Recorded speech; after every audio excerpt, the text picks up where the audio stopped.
gabi sa tanan. Tinuod yun nga ang family is the basic unit sa society. Ang tanan nga reaction sa mga bata sa gawa sa society is a reflection of unsa ang inyong family or unsa siya sa family o unsa nga to ang family. Not to mention kung asa na ni paingon ang IQ sa mga Pilipino karong mga panahon na nga matud pa nila na ano to sa mga ikalima sa pinakababa nga IQ.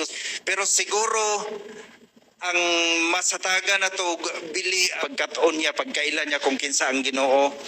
Usahay ang mabiyaan na to ang atong mga bata sa TV. So siguro mayong butang nga nakatunan sa bata sa pagtanaw og TV kay gwapo kay siya mag-English tungod kay Pepa. Pero sometimes ang ato ang TV will confuse or is confusing our children's personality. Maunang dili gyud angayan nga ibili nato ang atong mga anak sa bisan kinsa lang kundi